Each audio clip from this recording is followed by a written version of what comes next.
الأجل مولا مولا.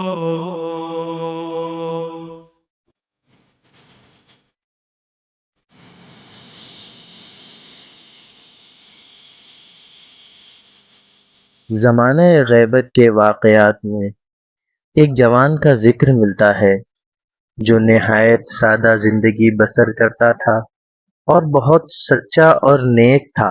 وہ دن کے وقت محنت کرتا تھا اور کوشش کرتا تھا کہ حلال روزی حاصل کرے، اور رات کے وقت اپنے گھر پر اپنے بچوں کے ساتھ رہتا اور اپنے ضعیف والد کی دیکھ بھال اور تیمارداری میں مشغول ہو جاتا، اور انہیں کھانا کھلانے میں اور روزمرہ کے امور انجام دینے میں مدد کرتا تھا۔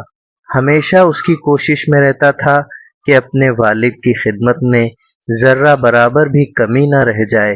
والد اپنے بیٹے سے راضی رہتے تھے اور ہمیشہ اس کے لیے دعا کرتے تھے، خدا تمہیں طول عمر عطا کرے، خدا تمہاری عزت میں اضافہ کرے۔ شکریہ بابا، میں تو اپنا فرض ادا کر رہا ہوں، یہ تو مجھ پر لازم ہے۔ اس کے علاوہ وہ جوان بدھ کی رات میں امام عصر علیہ السلام کی زیارت کی آرزو میں اپنے دوستوں کے ساتھ مسجد سہلہ جاتا تھا اور وہاں نماز اور توسل میں مشغول ہو جاتا تھا، اور یہ وہ واحد وقت تھا کہ جب وہ اپنے بابا کے پاس نہیں ہوتا تھا۔ وہ 39 بدھ کی رات مسجد سہلہ گیا، لیکن 40ویں شب بدھ میں وہ مغرب تک مسجد سہلہ نہیں پہنچ پایا۔ اس کے سارے دوست چلے گئے تھے۔ نوجوان ناچاری کے عالم میں اکیلے مسجد سہلہ کی طرف روانہ ہو گیا۔ 1 گھنٹہ گزر چکا تھا۔ یہ وہی راستہ تھا کہ جہاں سے وہ نوجوان کئی بار گزر چکا تھا، لیکن اس بار یہ راستہ بہت طویل محسوس ہو رہا تھا۔ جیسے جیسے وہ آگے بڑھ رہا تھا، منزل اور دور لگ رہی تھی۔ اس کے اطراف میں اندھیرا ہی اندھیرا تھا۔ رات کی تاریکی اور جانوروں کی آواز اس کے اندر خوف پیدا کر رہی تھی۔ یا میرے خدا، اے کاش میں اتنی رات میں سفر کا ارادہ نہ کرتا، کاش کے بابا کے پاس رہ جاتا۔ پریشانی کے عالم میں وہ ہچکچا رہا تھا کہ وہ مسجد سہلہ جائے یا گھر واپس چلا جائے۔ کہیں ایسا نہ ہو کہ میں وحشی جانوروں کا کھانا بن جاؤں یا کسی نامراد چور کے ہاتھوں شکار ہو جاؤں۔ میری بیوی، میرے بچوں کا کیا ہوگا؟ میرے بابا کی ان کی حالت کیا ہوگی؟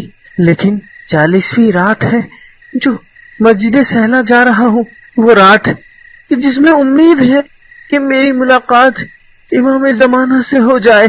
جیسے تیسے ہر حال میں خود کو مسجد تک پہنچانا پڑے گا۔ اسی سوچ میں تھا کہ اچانک سے گھوڑے کی ٹاپوں کی آواز سنائی دی، اور کچھ دیر بعد ایک سوار کو دیکھا کہ جو اس کی جانب بڑھتا چلا آ رہا تھا، اور اس سوار کو دیکھتے ہی اس کے زندہ بچنے کی امید کم ہو گئی اور اس کے خوف میں اضافہ ہو گیا۔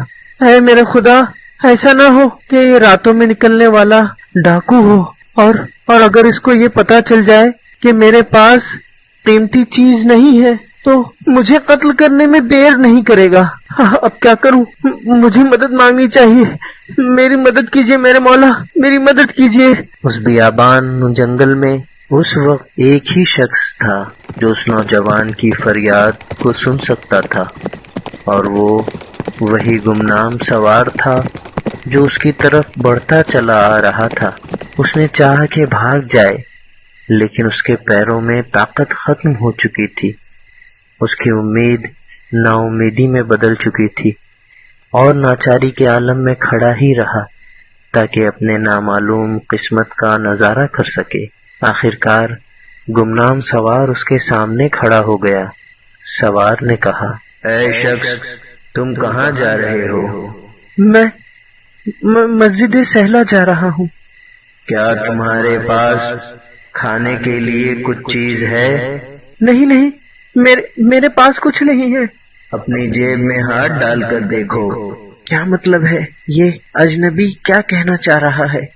آہستہ سے جیب میں ہاتھ ڈالا اور اس کے اندر کشمش پائی۔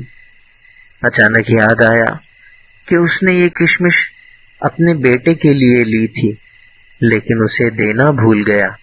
وہ اپنی گھبراہٹ کو بھول گیا اور سوچنے لگا، یہ آدمی کون ہے؟ کیسے میرے احوال کے بارے میں جانتا ہے؟ اس نے تھوڑی ہمت کی اور کچھ بولنا چاہا کہ سوار نے اس سے کہا، تمہیں اپنے والد کی خدمت گزاری کرنے کی تاکید کرتا ہوں۔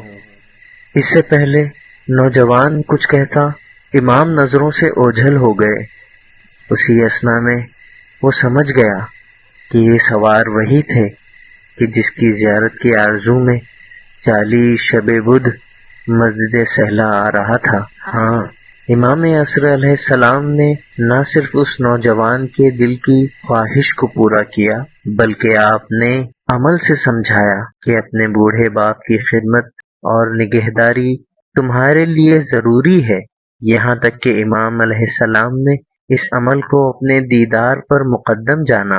حضرت امام جعفر صادق علیہ السلام ارشاد فرماتے ہیں، جو کوئی حضرت قائم علیہ السلام کے اصحاب میں شامل ہونا چاہتا ہے، اسے چاہیے کہ وہ ان کا انتظار کرے اور حسن سلوک اور تقوی سے پیش آئے۔